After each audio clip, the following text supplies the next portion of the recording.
Bueno, vamos a dar comienzo a la defensa de tesis de licenciatura de Alejandro Poli. El tema que va a tratar la tesis es caracterización y modelado de térmicas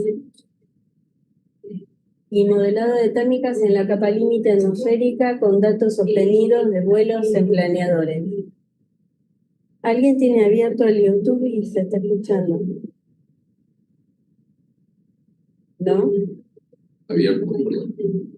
La transmisión por YouTube y se está escuchando. ¿Por ahí sale? Sí, el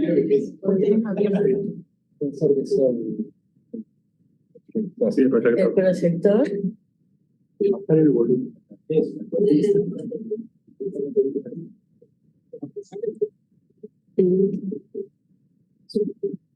la transmisión por YouTube. Sí. No sé cómo. Eso. Ahí está. Ya está. Bueno, pequeño error técnico, seguimos. Bueno. Y la tesis fue dirigida por la doctora Lucía Curto y yo estuve actuando como codirectora. Los jurados de la tesis son el doctor Alejandro Godoy del Servicio Meteorológico Nacional, la doctora Graciela Ulque, profesora del Departamento de Ciencias de la Atmósfera, y el doctor Juan Ruiz, también profesor del Departamento de Ciencias de la Atmósfera. Muchas gracias por tu tarea. Cuando quieras. Dale. Bueno, buenos días a todos, gracias por venir. Vamos a arrancar directamente con la introducción. Primero quiero hablar un poco del objeto de estudio de esta tesis, que son las térmicas. Son los torbellinos más grandes y organizados que ocurren dentro de la capa límite atmosférica. Ocurren por el calentamiento de la superficie, por lo tanto se desarrollan más en horas de la tarde y en meses de verano. Explican en gran medida el transporte de temperatura, humedad y contaminantes dentro de la capa límite atmosférica, por eso su importancia en el estudio. Se definen como una definición básica inicial, como para arrancar, como plumas o parcelas de entre 50 y 1000 metros de diámetro, que luego se unen en la capa límite para formar térmicas de mayor tamaño. Esto que vemos en la imagen es algo visual nada más, son remolinos de polvo que ocurren en la capa de superficie. Pero las térmicas ocupan todo el espesor de la capa límite atmosférica. En el interior tienen un ascenso cálido y por fuera en el entorno corrientes descendentes compensatorias que son más débiles. En esta tesis se realizaron mediciones a bordo de planeadores. Un poco para introducir lo que es un planeador, les muestro esta imagen, y son aeronaves sin motor, son livianas, son aerodinámicas, son muy eficientes para volar, con pocos instrumentos. La idea es obtener grandes planeos con la mínima tasa de descenso posible. Por eso las alas son tan largas. Para llegar, como no tienen motor, a despegar los planeadores, necesitan una fuerza externa. Se utiliza un avión remolcador enganchado con un cable de una soga de varios metros que los lleva hasta 500 metros, donde el planeador se desengancha y continúa su vuelo libre, ya sirviéndose solamente de las fuerzas de la atmósfera. Un poco la idea de cómo vuelan los planeadores se muestra en esta imagen. Buscan las térmicas, viran, realizan ascensos en forma de espiral, y cuando llegan a la altura máxima o cuando el ascenso ya no es tan intenso, se planean hasta encontrar otra térmica y así poder realizar largos recorridos. Voy a mostrarles un video más o menos para que se imaginen cómo es esto. Este es un campeonato, no es Argentina, pero acá pasa lo mismo. Pueden haber 50, 60 planeadores volando en una misma térmica. Yo decía que son muy eficientes. Imagínense un buen día de 3000 metros de altura que puede obtener un planeador. Los planeadores con mejores performances alcanzan relaciones planeadas de 50-1. Con 3000 metros de altura podrían planear aproximadamente 150 kilómetros, sin considerar forzantes externos como el viento, etc. para tener un poco la noción de la eficiencia de estas aeronaves. También en estos campeonatos, algunas pruebas, como para tener idea, se desarrollan, puede durar 3, 4, 5 horas, y son carreras. Se establecen waypoints, y el que lo hace más rápido básicamente es el ganador. Puede llegar a hacerse días de 300 o 500 kilómetros y realizarlos a promedio de 100, 120 kilómetros por hora. Entonces, con esto, los objetivos de la tesis básicamente va a ser estudiar en estas plataformas a las térmicas. Primero, estudiar la estructura espacial vertical y horizontal y su organización también a mayor escala. Vamos a querer validar el funcionamiento del sensor que se utilizó, se creó un dispositivo, para ver si funciona para realmente medir en la atmósfera, en la capa límite. Corrí un modelo llamado PALM, que también vamos a querer validarlo con estos datos para ver cómo funciona. Y por último, estudiar un poco la contribución de la temperatura y la humedad en el empuje de las térmicas. El contexto en el que se desarrollan las térmicas es la capa límite atmosférica. Se define como la capa de la atmósfera de la parte inferior que está en contacto con la superficie y es influenciada por los procesos que ocurren en la superficie. En este caso, el sol calienta el suelo calienta el aire en contacto y se desarrollan burbujas térmicas que ocupan el espesor de toda la capa límite. Entonces, toda esa capa está influenciada por el calentamiento de la superficie en horas de la tarde. Yo acá voy a mostrar unos perfiles verticales. Se utilizaron variables como temperatura potencial virtual y relación de mezcla, o en este caso esta relación de mezcla yo usé humedad específica, son variables análogas para el estudio, porque son variables conservativas, y esto nos permite estudiar en detalle la capa límite donde ocurren movimientos verticales. Si no fueran variables conservativas, no permitiría este estudio. Un poco para aclarar, la temperatura potencial virtual es directamente análoga a la densidad de una parcela de aire. Entonces, cuanto más tenga, menos densa va a ser la parcela de aire. Nos va a hablar directamente del empuje que tiene.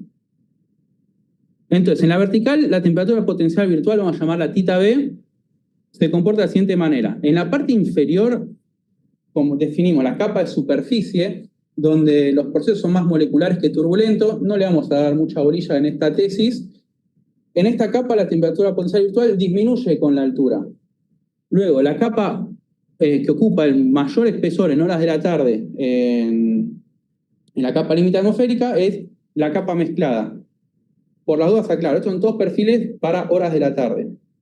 La capa mezclada muestra un perfil prácticamente constante con la altura para esta variable, que como dijimos es conservativa, es normal que tenga este comportamiento, está hablando de una capa bien mezclada. Y por encima está la zona de entremezcla, donde vemos un aumento de θB con la altura, lo que implica una inversión de temperatura y que funciona como una tapa para las térmicas. Si superan ese nivel las térmicas, van a estar más frías que el entorno y van a experimentar un empuje negativo. Entonces no permite que sobrepasen demasiado esa capa. Y encima, la atmósfera libre en la cual no vamos a trabajar. La variable esta de momento, la podemos pensar directamente como viento, presenta un comportamiento logarítmico, aumenta rápidamente desde 0 hasta el valor de la capa mezclada en la capa de superficie. En la capa mezclada se mantiene constante lo mismo por una eficiente mezcla en esta capa, y en la zona de entremezcla aumenta bruscamente hasta llegar a valores de la atmósfera libre que son valores geostróficos por no estar influenciados por el rozamiento de la superficie. Esta variable de humedad, muy similar al inicio como la temperatura, disminuye con la altura. La fuente de humedad de la atmósfera es la superficie, por lo tanto es mayor en superficie y va disminuyendo. En la capa mezclada lo mismo, un perfil prácticamente constante, apenas que disminuye con la altura, y en la zona entremezcla, a diferencia de θB, disminuye bruscamente con la altura hasta alcanzar valores mucho más secos de la capa de la atmósfera libre, ya que ahí no llega toda la humedad que se genera en la superficie, por eso es mucho más seca. Y este es otro perfil de contaminantes que no lo vamos a analizar porque no es el tema de esta tesis. Yo quería mostrarles esta imagen del ciclo de vida de una térmica y parar un poco acá para decir que se buscó mucha bibliografía que hable del ciclo de vida de la térmica, ¿sí? Por etapas como sí se hace con las tormentas o con la tornadogénesis, y la verdad es que no se encontró mucho. Pero sí se encontró un artículo del panel OSTI, que es un panel de meteorólogos relacionados con el vuelo a vela que se realiza en Alemania, que una nota técnica muestra, es viejísima, es del 71, 1971, pero nos da unos indicios de cómo puede ser el ciclo de vida de una térmica. Por eso, como comienzo, yo quiero mostrar este esquema. La térmica iniciaría su ciclo de vida por el calentamiento de superficie, implica esto una convergencia, y desarrollaría protuberancias o columnas de entre 200 y 300 metros de diámetro inicialmente, que ascenderían por el empuje térmico. En una etapa posterior, estas columnas se expanden con la altura, toman una forma de cono invertido. En su parte superior se mezclan un poco con el aire que van más frío, que van empujando, o por una mezcla y una resistencia al avance. Mientras tanto, la convergencia en superficie transporta parte de la capa superadiabática, que es su fuente de alimentación, y permite que continúe ascendiendo la térmica. Llega un momento en el que la fuente de alimentación se agota, por lo tanto, queda una burbuja térmica aislada de su fuente de alimentación y unida a superficie por una estela turbulenta. Y en una etapa final, ya la térmica, a partir de cierto nivel, comienza a estar más fría que el entorno, a experimentar un empuje negativo, mientras que se mezcla con el entorno por esa turbulencia, y además toma la forma de un vortex ring, un anillo, un vórtice en forma de anillo, como se ve en la imagen. La térmica va a ascender hasta que sea frenada por el empuje negativo o hasta que esta turbulencia termine por destruirla por completo. La estela turbulenta que forma va a permitir el sucesivo ascenso de siguientes burbujas. Este es un punto de vista, nada más como para tener un puntapié inicial sobre las térmicas. Esta explicación de las térmicas un poco tradicional, en forma de columnas o plumas, no termina de explicar lo que ocurre espacialmente con las térmicas. A principios del siglo XIX, Raleigh y Bernard explicaron la convección que lleva su nombre, que implica que un fluido dispuesto horizontalmente y calentado por debajo, al conveccionar, va a realizarlo de la forma más eficiente posible, que es en forma de hexágonos. Se encontraron trabajos también que explican esto en la atmósfera. En condiciones de poco viento, se forman estos hexágonos convectivos, en los cuales en los lados del hexágono están los ascensos y en el centro de la figura están las descendentes compensatorias, como se muestra acá en esta figura. Y además, en lo que son los vértices, donde se unen los lados de los hexágonos, los ascensos se ven reforzados, son mayores. Esto es para condiciones sin viento. Cuando en la atmósfera se estudia que días en los que sí hay viento, se ve que a medida que va aumentando el viento, estas figuras geométricas se van deformando, elongando en la dirección del viento, hasta un punto crítico en el que llegan a formar calles paralelas. Líneas de ascenso separadas por líneas de descenso. Esto se puede ver en imágenes satelitales y también en simulaciones. Entonces ya tenemos una imagen vertical y espacial más o menos de las térmicas. Puedo explicar un poco lo que pasa con una parcela que llega a la zona de entremezcla y tratar de explicar el fenómeno de la entremezcla rápidamente. Imaginemos, este es un perfil de temperatura potencial virtual θ, y en la vertical está la altura. Imaginemos una parcela de aire que en su trayecto está siempre más caliente que el entorno, que está dado por la línea más gruesa. Va a experimentar siempre aceleración positiva, ascenso, hasta que va a llegar un momento en la zona de entremezcla que, como les decía, es una inversión. La parcela ya va a tener empuje neutral y por encima de ese nivel va a estar más fría que el entorno, entonces el empuje va a ser negativo. Va a ascender, va a penetrar ligeramente en la atmósfera libre por inercia y se va a acelerar hacia abajo, va a volver hacia la capa mezclada. No se va a mezclar en la atmósfera libre porque hay poca turbulencia, pero en su descenso y reingreso a la capa mezclada va a arrastrar algunos mechones o láminas de aire de la atmósfera libre hacia la capa mezclada. Dijimos que la atmósfera libre es más cálida y más seca. Entonces, de esa manera va a traer aire cálido y seco hacia la atmósfera libre, y este mecanismo va a ser el que a lo largo del día permita el crecimiento vertical de la capa límite atmosférica.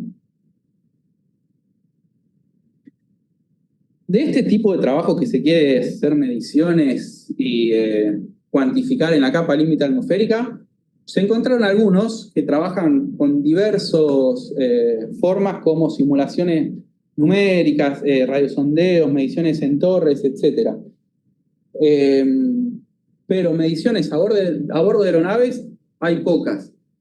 Y a bordo del planeador hay muy pocas. Se encontraron muy poquitas. Una de ellas es la realizada por Childress en el 2010, que realizó también mediciones con sensores a bordo de planeadores para estudiar la capa límite. Y esta metodología de estudio tiene algunas ventajas. Realizar medición a bordo de aeronaves permite explorar libremente en la vertical y en la horizontal de la capa límite atmosférica. Es un lugar muy difícil para medir. Es muy grande, se necesitan plataformas enormes, las simulaciones numéricas son fáciles pero no son datos reales, entonces tiene sus ventajas medir en aeronaves. Y en planeadores más todavía, ya que son aeronaves, dijimos, muy livianas, muy sensibles a las térmicas, y esto nos permite ver cómo responde rápidamente a la turbulencia el planeador. Entonces medir velocidades verticales en planeadores en ese sentido es conveniente. Tiene la limitación de que al no tener motor no es tan libre de ascender y descender a su capricho, pero un ascenso en un planeador está directamente relacionado a un ascenso térmico. Como no tiene motor, no hay otra fuente de energía. Una vez que se tuvieron los datos, definir una térmica, y en base también a la bibliografía, presenta algunas complejidades. No existe una variable perfecta para definirla, ya que todas tienen sus limitaciones. Primero, la temperatura, que parecería ser directamente, a simple vista, la variable más asociada a la térmica, tiene la gran limitación de que en la parte inferior de la capa límite atmosférica, la térmica presenta anomalías positivas, es más caliente que el entorno. Pero en la parte superior, la térmica ya es más fría que el entorno. Entonces no nos permite directamente identificar una térmica. La humedad es una mejor variable que la temperatura, porque en los estudios estos que mostraba, encontraron que en toda la capa límite atmosférica, la humedad es siempre un buen indicador de la térmica, es siempre más húmeda que el entorno. Por lo tanto, se puede llegar a asociar a una térmica. De hecho, Lenchoff y Stephen, uno de los trabajos que mostraba antes, la utilizaron como indicador de térmica. Otros trabajos, como hice yo, identifican las térmicas a través de la velocidad vertical, en este caso positiva. Definir ascensos como la térmica y descensos asociados al entorno. Tiene algunas limitaciones, obviamente, porque dentro de la misma térmica que son ascensos, ocurren remolinos de menor escala, que incluso dentro del ascendente principal puede haber pequeños puntos en los que haya descendente. Filtrando y promediando se puede salvar alguna de estas cosas, como fue que se hizo en esta tesis. Entonces, voy a mostrar cómo fue la experimentación de campo. En este caso, en esta tesis se desarrolló un dispositivo basado en Arduino que utilizó un módulo de sensores, un Bosch BME 280, que mide temperatura, humedad y presión. Se realizaron mediciones con un intervalo de 1 segundo y esto permitió obtener, a partir de la presión, por ejemplo, la altura y a partir de la variación de la presión, la velocidad vertical, Y con la presión, temperatura y humedad se obtuvieron variables conservativas como la temperatura potencial virtual y la humedad específica. El dispositivo se contrastó con mediciones de un radiosondeo Vaisala y los resultados fueron realmente buenos. Fueron perfiles verticales muy parecidos, con algunas mínimas diferencias sistemáticas que podrían corregirse. Y para lo que es el estudio de esta tesis, que no se van a estudiar las diferencias sistemáticas, los resultados nos van a servir. Entonces, de un total de 7 días de vuelo, 6 días de vuelo, se realizaron 7 vuelos en 6 días. Voy a mostrar solamente el vuelo 1, cómo se procedió a analizarlo, y en el resto se hizo más o menos lo mismo. Primero se miraron las series de, esto es tita B, Q, humedad específica, y HP es la altura obtenida a partir de la presión, que se contrastó con el GPS que tenía el equipo, y los resultados eran prácticamente iguales, algunos metros de diferencia. Entonces, en cuanto a primero se miró la altura, cómo se comporta. Se puede ver un ascenso inicial hasta 500 metros, donde es un ascenso dado por el avión. Hasta ahí los datos no nos sirven porque no son ascensos térmicos. Luego se desengancha a los 500 metros y esto ya empieza a ser vuelo en térmica, todo este ascenso. Viendo la pendiente de esa curva, podemos calcular la velocidad vertical y luego es una serie de ascensos y descensos hasta terminar el vuelo con una duración de 1 hora y media. Los vuelos tienen más o menos eso, 1 hora y media, 2, hay un vuelo hasta 4 horas de duración. La altura máxima fue 2.109 metros. Y entonces, vamos a ver qué pasa primero con la temperatura potencial virtual. Una cosa para destacar primero es que en esta escala se puede ver que la mayoría de los datos están entre 306,5 y 308, la mayoría. O sea, hay muy poca variabilidad en estos datos, lo cual habla bien de una capa bien mezclada que implica una variable conservativa no debería variar tanto. En cuanto a Q, humedad específica, lo mismo. La mayoría de los valores están entre 7, 8,5, 7, 9, 7,5, 9. No hay mucha variación, lo mismo, una capa bien mezclada. A simple vista pueden verse asociado a ascenso, quizás tita B cómo aumenta con la altura, bueno, algunos detalles, como tener a grandes rasgos una observación. Ahora vamos a analizar los perfiles verticales y ver realmente cómo sucede eso. Pero puede verse acá un pico de temperatura potencial virtual, un mínimo de Q asociado al momento apenas posterior de que el planeador alcanza su máxima altura. ¿Qué quiere decir? El planeador alcanza la máxima altura, entra en una descendente y en ese momento aumenta tita B y disminuye Q. Esto a simple vista es el fenómeno de entremezcla que dijimos. Temperatura más caliente y más seca, lo cual sería muy bueno haber capturado esto con nuestros sensores. Entonces hicieron perfiles verticales de estas variables. Este es un perfil vertical de tita B contra HP, que es la altura obtenida a partir de la presión. Básicamente se colorearon en naranja los datos asociados a un régimen de ascenso y en azul los asociados a un régimen de descenso, para caracterizar térmicas y por otro lado entorno.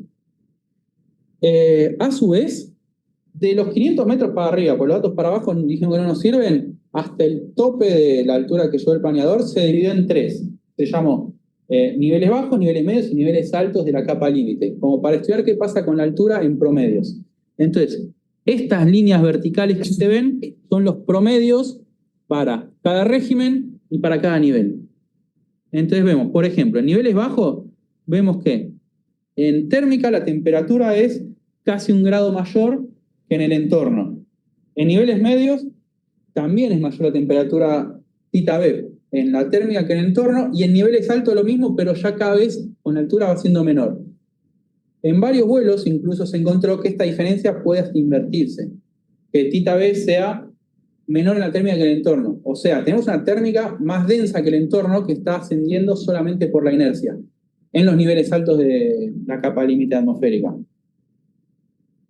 En general, todos los datos muestran una tendencia a ser mayores con la altura, que tita B tanto para su descenso aumenten con la altura.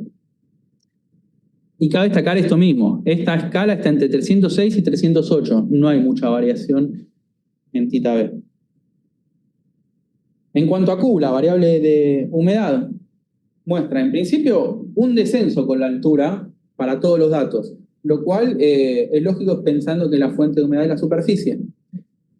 Y la diferencia, Q en general es más húmedo en la térmica que el entorno. En este vuelo no hubo mucha diferencia en los niveles bajos, pero se ve como a medida que aumentamos el nivel en la capa límite, la térmica es cada vez considerablemente más húmeda que el entorno. Y acá se empiezan a encontrar una serie de datos que sobresalen del registro. Entonces, para estudiar un poco qué pasa con esos datos, se generó un diagrama de temperatura y punto de rocío, como estamos acostumbrados a ver los sondeos, para estudiar qué sucede. A la derecha tenemos el perfil de temperatura, bien lineal y siguiendo una diabática seca, como esperamos de una capa límite en horas de la tarde, y el perfil de punto de rocío, siguiendo prácticamente una línea constante de relación de mezcla constante. Pero lo más interesante de ver es qué sucede acá arriba. Se colorearon los datos de las capas altas asociados a movimientos descendentes, los cuales eran extremo seco. Esto se hizo a partir de una media menos un desvío. No importa, son los datos más secos de los niveles altos. Se encontró que estos datos con punto de rocío más bajo, o sea, lo más seco, están asociados a descenso y a su vez están asociados a estos datos que son más calientes también en el perfil de temperatura. ¿Qué quiere decir? Movimientos descendentes, aire seco y caliente. Entonces, ya directamente sale de acá. En los niveles más altos, en el tope de la capa límite, se desprende que son datos asociados a la entremezcla, lo cual estuvo buenísimo poder verlos. No en todos los vuelos se pueden ver esto, pero medimos la entremezcla. Eso está muy bueno. Entonces, les decía que de los 6 días de vuelo se generaron, bueno, estas tablas para ver, sacar una conclusión general. La primera tabla está asociada a temperatura potencial virtual y nos dice que, se coloreó en verde y rojo según si era significativamente mayor o menor. En niveles bajos, los ascensos son significativamente mayores tita B que en descenso. En niveles medios, lo mismo, tita B es mayor en ascenso que en descenso. Y en niveles altos, como le decía, a veces tita B es mayor y a veces tita B es menor. Y en algunos casos no hubo diferencias significativas. Por otro lado, el comportamiento de Q mostró que en general, para todos los niveles bajo, medio y alto, las térmicas son siempre más húmedas que el entorno, salvo algunas diferencias que no fueron significativas, pero no hubo ningún caso en el que es significativamente menor.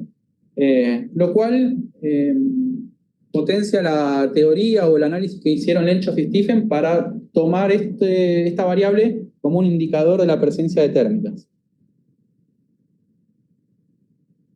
Podríamos haber terminado la tesis ahí, pero bueno, se decidió correr un modelo para contrastar un poco estos datos. Y estuvo bueno, porque pudimos correr el modelo PALM, que es un modelo LES. Los modelos LES, Large Eddy Simulation, simulan grandes torbellinos. Las térmicas son de la escala de los grandes torbellinos, por lo cual son modelos muy aptos para simulaciones en la capa límite atmosférica. Resuelven las ecuaciones de Navier-Stokes y lo que es turbulencia de menor escala en los grandes torbellinos se parametrizan. Por eso estos modelos tienen la ventaja de que con bajos costos computacionales permiten una buena ejemplificación de lo que sucede en la capa límite atmosférica.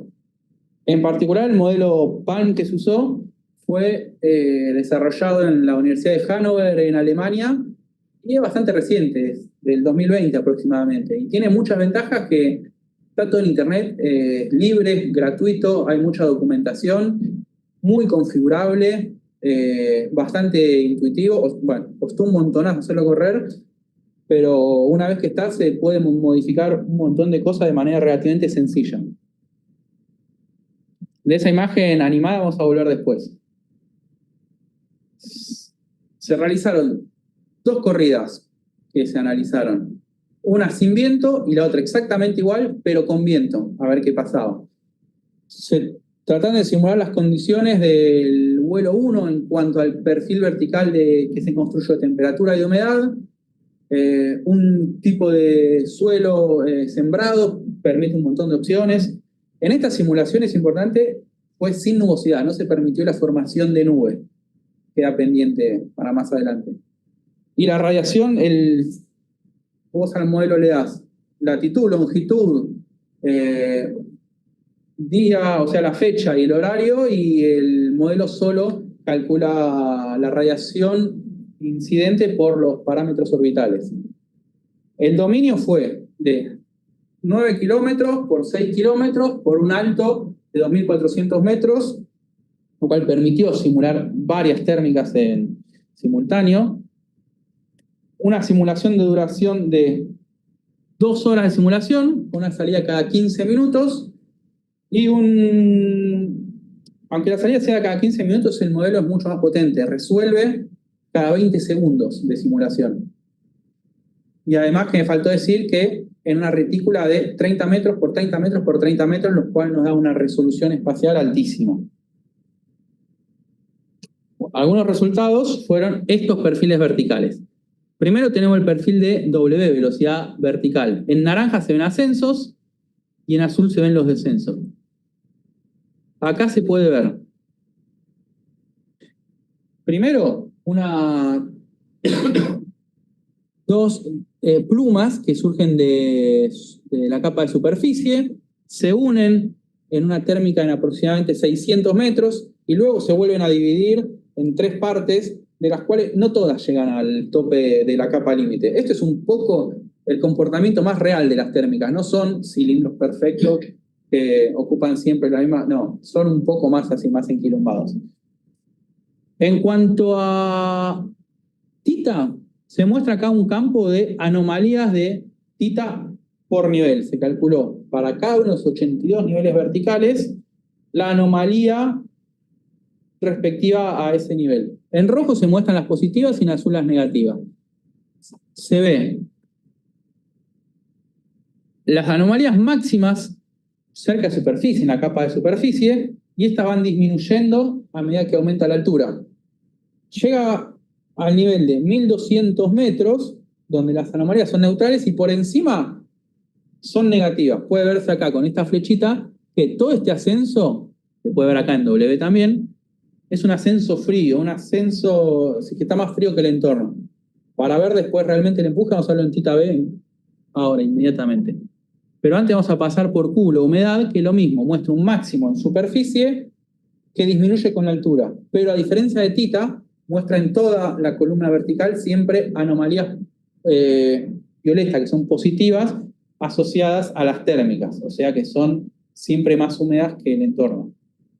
Entonces, tita B, que es una variable que permite integrar tita, se puede pensar como temperatura, y humedad, que dijimos directamente es relacionada a la densidad, muestra lo mismo, muy parecido a tita, que disminuye con la altura, y una pequeña diferencia. En vez de llegar las anomalías neutrales a 1200 metros como en tita, llegan a 1300 metros. ¿Qué quiere decir esto?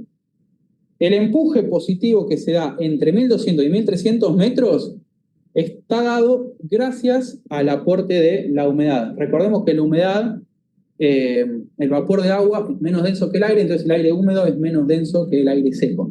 Entonces, estamos viendo cómo la humedad permite empujes positivos hasta niveles un poco más altos, lo cual nos va a permitir térmicas que desarrollen hasta mayores niveles. Por otro lado, asociado a los descensos, como se puede ver acá en azul, en las descendientes compensatorias en el campo de W, si lo vemos en tita, se pueden ver algunas zonas de entremezcla que se ven en colores rojos, aire más caliente que se trae desde la atmósfera libre. En el campo de Q se puede ver, sobre todo en la descendente, esta de acá de la derecha que muestro, es aire mucho más seco, porque trae aire de capas superiores, un poco de aire de la atmósfera libre, entonces las anomalías van a ser más secas. Y en cuanto a Tita B, se puede ver, comparando con Tita, que sobre todo la parte, no la que se muestra en flechas, sino de la punta de la flecha hasta el suelo, en Tita muestra anomalías positivas, negativas o neutrales, pero en Tita B muestra mayormente anomalías negativas. ¿Qué quiere decir? Si fuera solo por la temperatura, el descenso no tendría una componente de empuje muy negativa. Pero cuando vemos qué pasa cuando se agrega la humedad, la descendente está siendo acelerada hacia abajo también gracias al aire seco que ingresa desde la atmósfera libre. O sea que también influencia en el empuje de las descendentes, la humedad. Se generaron también cortes verticales, perfiles verticales de, esto es Tita B, con la altura, y estos puntos que se grafican son promedios horizontales de cada uno de los 82 niveles. En naranja, asociados a movimiento ascendente, y en azul a movimientos descendentes. Se puede ver que son dos perfiles prácticamente verticales, constantes con la altura. Pero si se mira más en detalle, no son perfectamente paralelos. El perfil asociado a movimiento de ascenso es ligeramente más inestable que el asociado a movimiento de descenso, lo cual implica que se crucen en algún punto, que es más o menos el nivel que mostré antes, 1200, 1300 metros. A partir de ese nivel, las térmicas comienzan a ser más frías que el entorno, o sea, no más frías, sino Tita B menor, más densas, y tiene empuje negativo, y el ascenso lo continúan únicamente por la inercia. Esto me pareció muy interesante porque también se buscó en mucha bibliografía, y la bibliografía por lo general trabaja con promedios de toda la capa límite, no diferencia lo que es térmica y entorno. Así que no tuvimos bibliografía para apoyarnos en esto. En cuanto al perfil de Q, se muestran también dos perfiles prácticamente verticales, constantes con la altura, y siempre Q en la térmica es mayor que en el entorno. Lo mismo, se verifica esto. Otra de las salidas que se graficó fueron campos horizontales, cortes horizontales. Este es el campo de W, a 300 metros, ¿sí? Un corte horizontal a 300 metros. O sea, este es el eje X y este es el eje Y. En naranja ascensos y en azul descensos. ¿Qué se puede ver? Bueno, a simple vista se ven figuras geométricas de entre 4 y 6 lados. Esta es la simulación sin viento. Esperaríamos ver los hexágonos de la convección de Rayleigh y Bénard. Ahí se marcan un poco lo que se está viendo. En estas líneas, en los vértices, se pueden ver incluso movimientos de ascenso más intensos que a lo largo de la línea. Se ve algo de convergencia, estamos en la parte más baja de la capa límite, algo de convergencia asociada a ascenso y divergencia asociada al centro de las figuras geométricas, que son los descensos. Esta línea punteada acá es la posición donde se realizó el corte vertical. Este es el campo de Tita, que también se aprecia asociado a ascensos en las mismas líneas, anomalías positivas de Tita, lo cual es esperable porque estamos en la parte baja de la capa límite. En cuanto a Q, se ve violeta asociado a anomalías positivas, marrón a negativas. Se ve también un campo que responde muy bien a los movimientos verticales, ascenso a anomalías positivas, descenso a anomalías negativas. Y ahora vamos a pasar al siguiente nivel, de 300 a 900, que es más o menos la mitad de la capa límite, un poquito más. Acá que se ve, las líneas que unían las figuras geométricas ya no están tan asociadas a movimientos de ascenso, sino que más bien los ascensos se mantienen en lo que eran los vértices en los niveles más bajos, y comienza a desaparecer esas uniones entre los vértices. Fíjense acá, por ejemplo, que coincide con estos vértices y estas líneas que unían ya asociadas a movimientos de descenso. El campo de Theta, ya en este nivel, como está cercano al punto de equilibrio en el que dijimos que Theta ya no responde como una variable asociada a los movimientos verticales, no muestra mucha relación Theta con el campo de velocidades verticales. ¿Sí? Hay ascenso, descenso, neutrales, no es una buena variable ya a este nivel. Sin embargo, Q puede verse que asociado a los vértices donde hay ascenso, fíjense, puntos de anomalía máxima acá, acá y acá, Q sigue respondiendo muy bien al campo de W. Y finalmente, a nivel de 1500 metros, cercano al tope de la capa límite, continúan la zona de ascenso asociada a los vértices de la figura geométrica.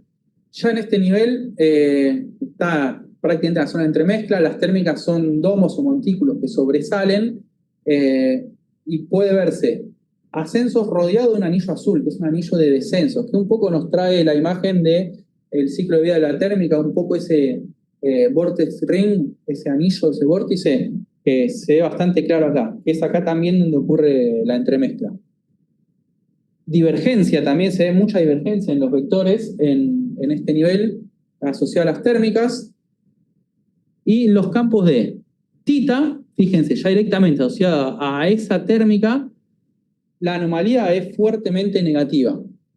Son ascensos fríos ya en estos niveles superiores. Pero Q sigue mostrando todavía anomalías positivas y muy marcadas. Se visualizan muy bien las térmicas acá en comparación con otras variables. Bien. Además de esta simulación, bueno, como una misma simulación, pero con una frecuencia de salida de datos mayor de 10 segundos, se intentó reconstruir el ciclo de vida de una térmica, como se veía en la animación mientras yo presentaba los modelos. Algunas fotos son las siguientes. En un tiempo arbitrario llamado 0, se puede observar una pluma incipiente asociada a convergencia en superficies que se ven los vectores.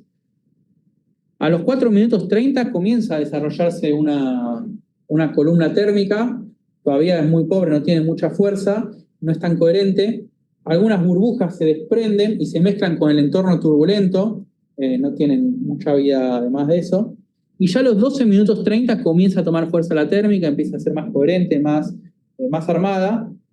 En su parte superior desplaza aire más frío, el cual es desplazado hacia los costados y forzado a descender, como se muestra acá con las flechas verdes. A los 13 minutos 40, ese aire forzado a descender es reingresado a la térmica, pudiendo incluso aislarla en forma de burbujas, cosa que en este caso no llega a suceder, ya que a los 18 minutos 20, la columna abarca todo el espesor de la capa límite atmosférica. En su parte superior, las anomalías de Theta B son negativas, penetra ligeramente en la atmósfera libre y ese movimiento descendente compensatorio del aire que va desplazando, y además por tener empuje negativo una vez que llega a la atmósfera libre, arrastra parcelas de la atmósfera libre que son con valores mayores de Theta B hacia la capa mezclada.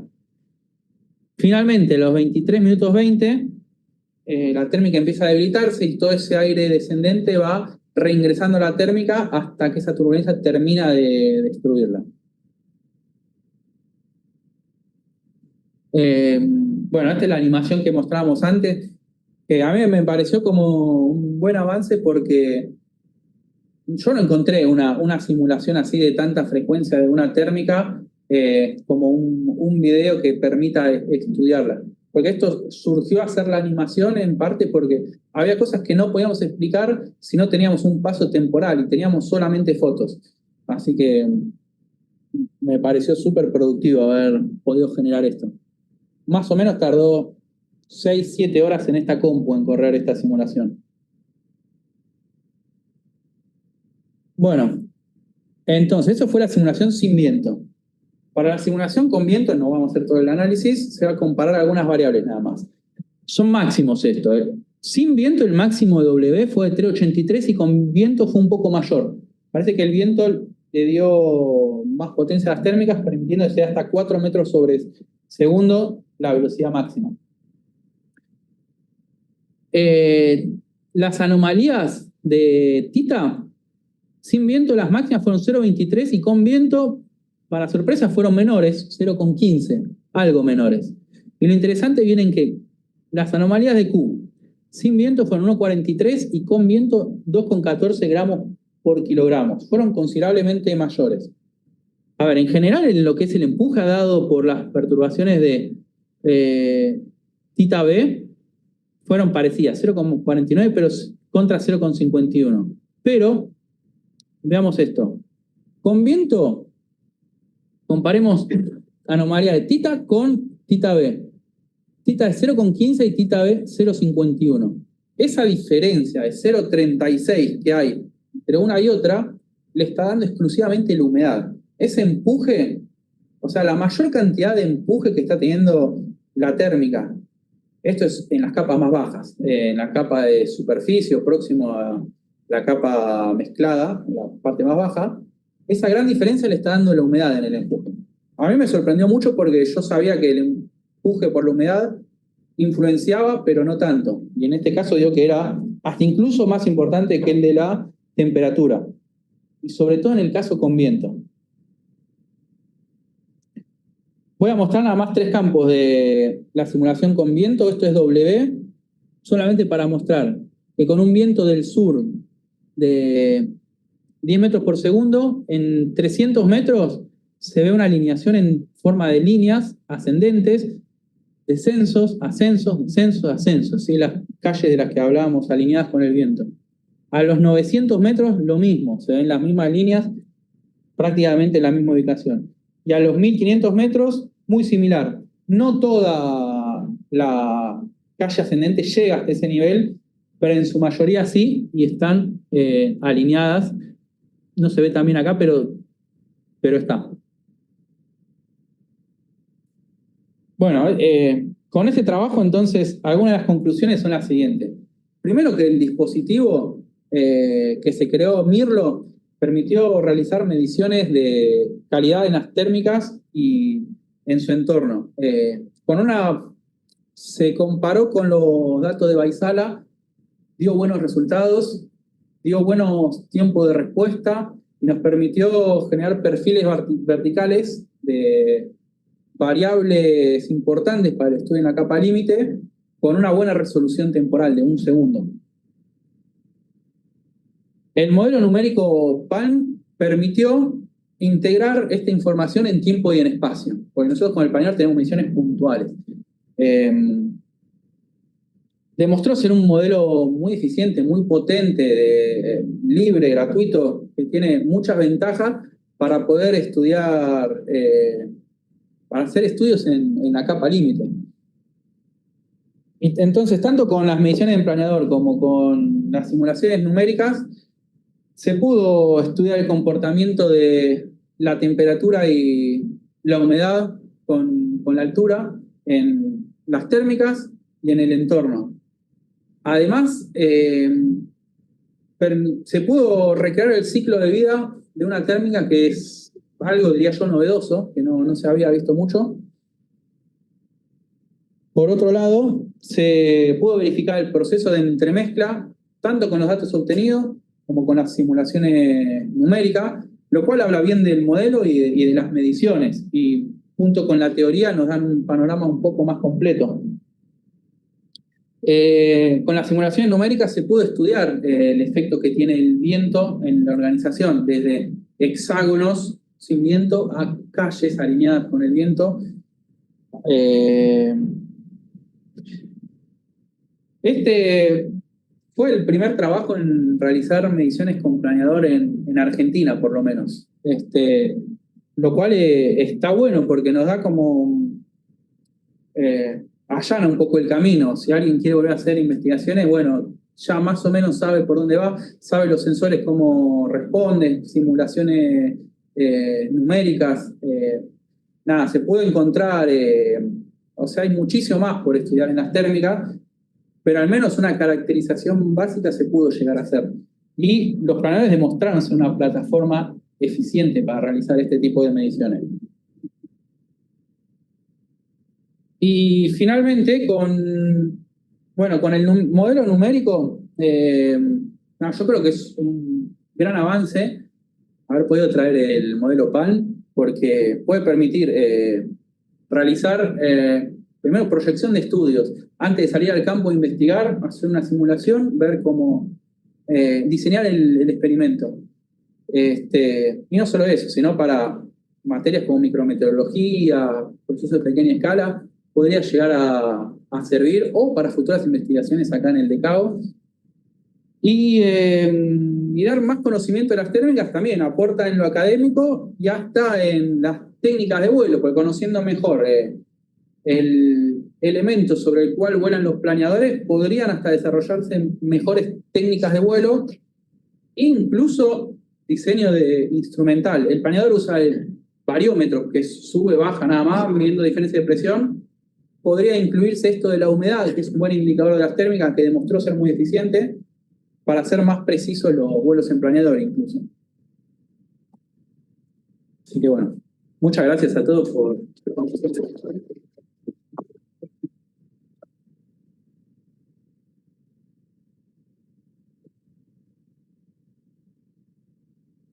Tienen las palabras. Empezamos de derecha a izquierda con el checado. Bueno, Ah, sí. Bien. con eso podríamos hacer unos anteojos para poder ver los términos. Tal vez. Pero no. Ojalá. Bueno, Dale, soy yo. Sí. Bueno, muchas gracias Alejandro por la presentación muy bien explicada y la tesis muy fácil también de leer, muy ameno. Además el tema es muy novedoso, como comentabas recién, o sea, algo pionero y animarse también un tema nuevo es tema. Ellas. Muy bien, felicitaciones también a la dirección. Sí, bueno, se me ocurren varias preguntas. La mayoría me las respondiste con la presentación, así que felicitaciones. Una cosa que quería preguntarte era sobre el instrumental. Lo complicado la instalación del dispositivo y después si es costoso y si se podría replicar también en el futuro este experimento. Ah, está buenísima la pregunta. No es muy económico. Más o menos, yo creo que 30.000, 40.000 pesos se puede hacer un dispositivo de no fue difícil de instalar. En realidad se puede mejorar muchísimo la instalación. Esto se colocó el sensor, se sacó con un agujerito en la raíz del ala del planeador y con cinta se pegó ahí. Después se le hizo una impresión 3D de una carcasa para que no tenga tantas perturbaciones con el viento. Habría que hacer un análisis mucho más aerodinámico, de instrumental, a ver cuál es la forma perfecta de medir. Se hizo bastante rústico, pero a pesar de eso los resultados mostraban coherencia en los datos. Por eso, ver dónde se instala en el planeador es importante, más que nada por las fuerzas, por la aerodinámica del planeador. Hay lugares del ala, por ejemplo, en los cuales si vos lo instalás te va a dar un mínimo de presión, otras un máximo de presión asociado a la aerodinámica del ala. Se puso en un nodo en la raíz del ala donde no hay tantas perturbaciones, pero bueno, está buenísimo eso como para ver con un ingeniero o algo cómo mejorar la forma de instalación y medición y toma de datos. Los sensores obviamente no son diseñados para esto, son generales, pero la resolución, todo, resolución, precio, accesibilidad, resultó buenísima. Pero es algo que se podría, pienso yo, mejorar. No, me parece interesante porque tal vez a futuro pues, se puede hacer un convenio con un grupo de planeadores que le interese y por ahí uno puede tener más mediciones, pues ahí sería más independiente, ¿no? Pero eso me olvidé decirlo, pero en el vuelo que se veía 50, 60 planeadores volando, son campeonatos. Si se pudiera hacer mediciones en los campeonatos, que cada uno tenga un equipito, podríamos tener un día con 50, 60 mediciones de un día, en estructura 3D de la capa límite. No sé, digo, soñado, pero bueno, podría llegar a ocurrir. Después te voy a consultar respecto a los casos seleccionados. O sea, ¿qué criterio tomaron para seleccionar los casos? Porque vi que fueron días distintos, meses distintos del año. Sí. Pero bueno, supongo que tienen algún criterio. ¿Tuviste en cuenta algo en la situación sinóptica? ¿Qué fue el criterio que tomaron? Se usaron prácticamente todos los vuelos que se hicieron, salvo algunos que eran muy bajitos, que no daban resultado, pero eran pocos. Hubiera sido ideal tener 100 vuelos y estadísticamente serían mejores. La situación sinóptica se analizó para cada uno de los vuelos. No se llegaron a grandes conclusiones a estudiar una situación sinóptica porque eran 2 días de buen tiempo. Pero sí, por ejemplo, en algunos datos que yo no mostraba, era porque vuelos, por ejemplo, de 4 horas de duración, pasaba que el planador despegaba, pasaba por los niveles bajos que analizamos, y 4 horas después recién volvía a bajar. Entonces los datos iniciales con los finales en niveles bajos eran 4 horas de diferencia. Algunos días, con advecciones del norte, de aire cálido y húmedo, terminaban dando que esa diferencia de datos no era por térmica y descenso, sino que era por cambio en la situación en la capa límite atmosférica. En ese sentido nos permitió trabajar un poco la sinóptica. Pero es algo interesante también estudiar cómo responden las térmicas a diferentes situaciones. Claro. El viento norte, el viento sur, obviamente hay diferencias que no se trabajaron acá. Sí, no, igual lo planteas también en las conclusiones, en los desafíos, ¿no? Porque una cosa que podría ser interesante, ¿no? Es ver, además de la caracterización que estuvo muy buena y que cumple con lo que vos planteabas en el inicio, si uno podría tener, ¿no? Conocimiento más claro de cuál sería el entorno favorable para ciertas situaciones que le puede interesar a la aviación, ¿no? Sí. Para detectar esas térmicas, ¿no? ¿Cómo se puede seguir avanzando en esa línea? Sí, a veces es sinóptico. Básicamente, igual por lo que uno viene siguiendo de manuales y todo, los días inestables, cuando hay un aire frío en altura, hay mejores térmicos. Y algo que no se trabajó en esta tesis es el tema de la nubosidad, porque el modelo se corrió sin formación de nube y los planeadores, por normativa, no pueden volar adentro de la nubosidad por no tener visibilidad. Entonces, es que llegan a la base, por más que siga el ascenso, tienen que abandonar la térmica. Entonces, con o sin cúmulos, sabemos que influencia, pero acá no se midió. Sabemos que advecciones frías del sur también potencian a las térmicas. Son mejores días cuando hay viento sur, son más intensas. Después, si hay una inversión, ¿no? Bueno, hay mucho trabajo que hacer con eso que acá no se hizo. Y también en otros lugares del país, ¿no? Me imagino que también el clima puede influir bastante. Seguro, sí. En La Pampa, por ejemplo, que la amplitud térmica es mayor, hay térmica más intensa que acá en Buenos Aires. Entonces, Eso seguro. Hay mucho para seguir avanzando. Espero que se siga también trabajando. Sí, no, este es un granito. Seguro. Así que buenas felicitaciones de mi parte. Bueno, gracias. Bueno, en principio, sí, quería decirte que la tesis me encantó, el trabajo que realizaste, está fabuloso y agradecerte el haber juntado tu amor por la meteorología y las ciencias de la atmósfera por el volar en las térmicas y eso, y brindarnos este lujo de datos que nos estás dando, porque la verdad que es impresionante. A mí me fascinó ver estas mediciones hechas en Argentina y que esto forme parte de la tesis de graduación de la UBA. Entonces, en principio, fue un placer leer esta tesis. Te felicito a vos, a las directoras, porque la verdad es que las pocas dudas que me habían quedado las explicaste mientras estabas exponiendo, y las que me quedaban también las respondiste recién con la pregunta de Alejandro. Entonces, en principio, sí, felicitaciones, y a ver, acá me fijo en el machete si me queda algo, porque nada, ya de dónde meter los instrumentos ya lo dijiste, y de hacer otro vuelo en zonas no tan húmedas, mencionaste lo de La Pampa, como para ver ese efecto de la humedad específica y eso. Lo que te quería preguntar es eso, entonces ustedes hay por desconocimiento nada más, ¿en qué lugares del país se practica el vuelo vela? No, en todo el país. Ajá. De la Patagonia para abajo es vuelo en montaña, en onda de montaña. Ajá. pero en el centro y norte hay un montón de clubes de planeador Ajá. por todo el país. Mucho en La Pampa o centro de Buenos Aires, donde es más continental y las condiciones son un poco mejores. Ajá. Pero, bueno, sé, Córdoba, Santa Fe, mucho hay, por todos lados.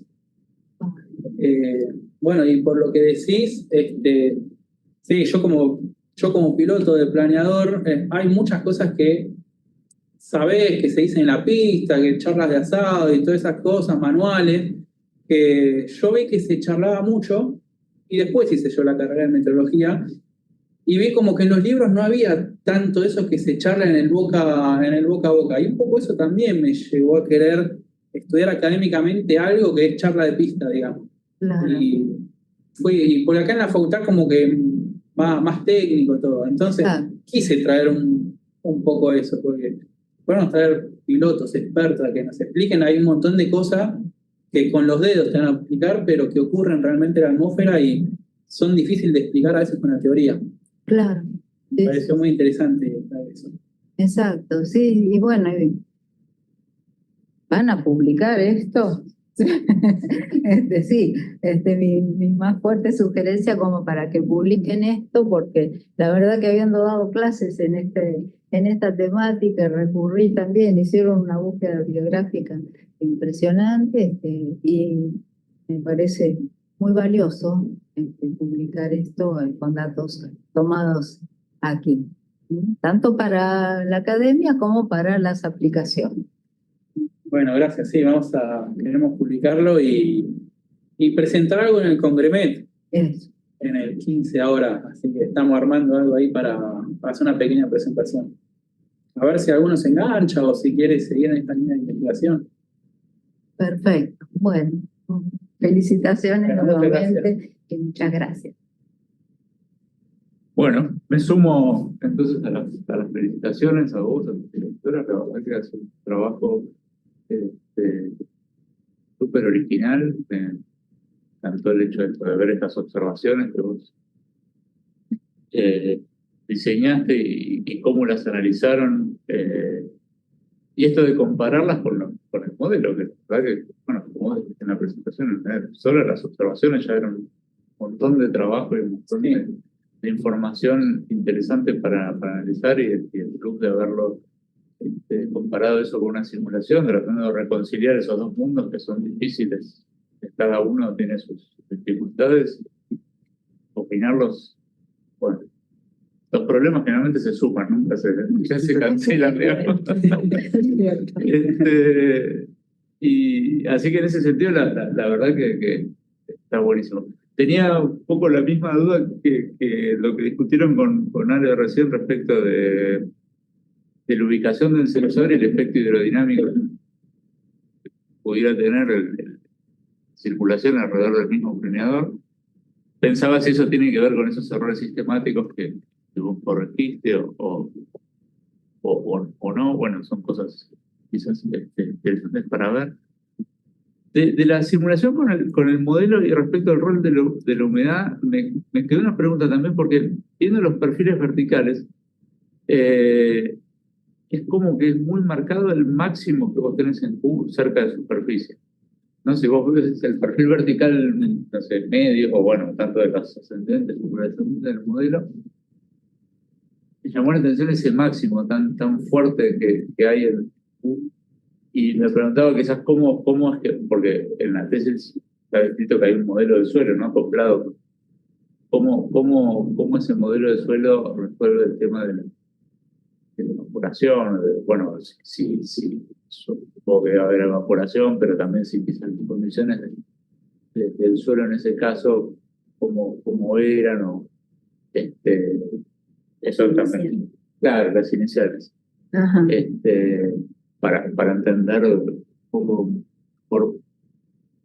quizás por qué aparece ese máximo tan marcado ahí.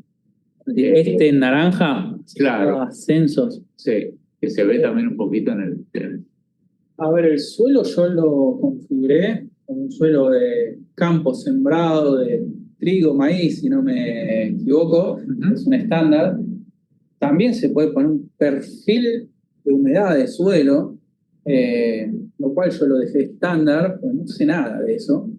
Perfil de temperatura también se puede colocar. Pero bueno, yo asocio esto que es más marcado a ascenso, yo creo que es la evaporación del suelo o la fuente de, no sé, cómo lo calcular como fuente de humedad del suelo. Pero no sé en detalle por qué es tan marcado. O sea, sí, se esperaría que sea mayor en la capa de superficie. Pero ¿por qué tan marcado? Bueno, evidentemente asociado a ascenso es más fuerte, porque es la fuente, y asociado a descenso es más débil. Pero mucho más que eso, no sé Sí, por yo- lo que... No es que estaba esperando una respuesta, digamos, de que digo, me llamó ok. la atención eso como algo para pensar. Uno lo sabe, Claro. yo menos. En realidad, no teníamos datos para ningún dato respecto Claro. de cuáles eran las características reales de lo que ocurrió en el vuelo 1, porque la simulación fue en base al vuelo 1. En ese caso se dejó al modelo que hiciera lo que quisiera. Claro, sí, que corre con las condiciones que tenía por defecto. Sí, se consideró que, bueno, había cultivos, sí, que es lo usual que hay en la costa húmeda, que se hicieron los vuelos y se concede al modelo lo que quisiera. Lo óptimo sería poder tener algún tipo de dato, sí, de las condiciones de humedad del suelo, sería muchísimo mejor porque daría la respuesta más claro. Claro, tal cual. Lo que sí, cuando se agregó el viento, eso de que el efecto de luminar es mayor, que no sé si tenemos la explicación justa, pero puede ser por esto, de que la evaporación por el viento haga que las anomalías de Q sean mayores en las térmicas, o sea, ese viento que levanta la humedad, porque era considerablemente mayor cuando se agrega viento. Claro. Entonces el efecto de la humedad de la evaporación, calculo yo que es importante. Sí, eso. No, por favor. O tal vez, no sé cómo está parametrizada la turbulencia o lo que fuere, tal vez haya algún transporte de humedad turbulento por las otras variables, ¿no? Las anomalías Sí, de Bueno, el modelo también tiene distintas clausuras para la turbulencia. Claro, Entonces nosotros elegimos uno, pero tiene más opciones que se pueden explorar. claro. Los rastrojos de trigo, después de cosecharse el trigo, generan térmicas más potentes que un trigo que no fue cosechado, probablemente por acción de la luz. Y los campos sembrados con soja, por ejemplo, producen térmicas débiles, pero por efecto del viento se generan térmicas más fuertes. Sí, de hecho los pilotos buscan mucho campos, sobre todo oscuros. Vuelas Claro. a poca altura, busca el campo oscuro y casi asegurado que tiene un ascenso. O Claro. más probable que Los sea pilotos eso. generan térmicas muy buenas, con un olor desagradable.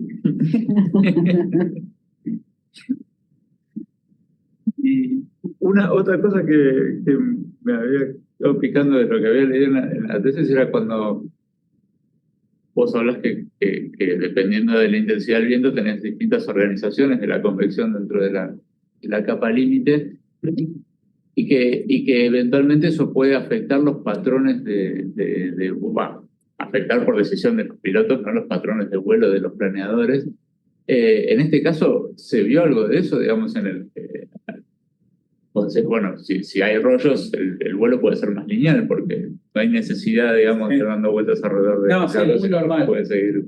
Días de viento, incluso las pruebas en el campeonato se diseñan alineadas al viento, considerando que van a ocurrir calles. Claro. Y los pilotos lo saben y las aprovechan. Pueden volar, no sé, 50 kilómetros en línea recta con la misma altura o incluso ganando altura sin necesidad de hacer virajes. Y a velocidades mayores.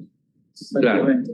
Y en este caso, como para corroborar, digamos, la posible organización en forma de calles en las observaciones, ¿se vio algún cambio en el patrón de los vuelos o los vuelos eran...? No se estudió eso, pero estoy seguro de que si busco registros, por internet hay una base de datos de registros de gente que vuela, campeonato y todo, busco registros, o sea, días con viento, está todo el tracking, voy a encontrar Claro. seguramente distancias que recorren sin perder o ganando altura. No se estudió, porque hay todo otro mundo de estudio que se puede hacer, registros de GPS. Ujú. De hecho, hay. Claro, pero en tu caso vos tenías los dos. Vos Yo tenía los dos, la, sí. la trayectoria del GPS. Pero sí, no, ya era un montón. No, ya sé, pero solo si lo habías filmado, por eso era. No, la es duda que era si tampoco lo- tuvimos días así con mucho viento en nuestro registro. Ok. O sea, días en vuelo de calle creo que no hubo. Ujú. Quizás si teníamos uno, tal vez nos metíamos, pero como justo ese día no Ok. se estudió. Sí, no, Mucho para. yo en este mucho trabajo para mirarles, la verdad que. Sí, ni hablar, esto es un poquito nada más de todo lo que puede estudiarse. Hay una base de datos que está en la web, donde se registran todos los vuelos a nivel mundial. Todos los quienes volamos podemos registrar los vuelos, subir el registro del vuelo que hacen los registradores. Uno puede analizar los vuelos de otros y ahí es una base monstruosa de cantidad de personas. Hay mucha tela para cortar. Así que bueno, felicitaciones. Bueno, gracias. Bueno, muchas gracias a todos.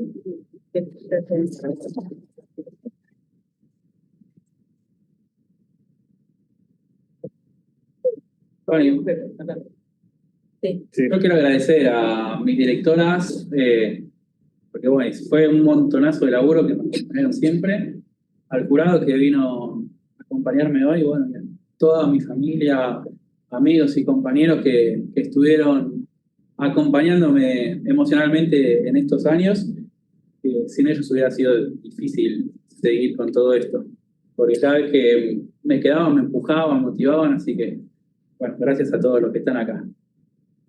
Los aplausos.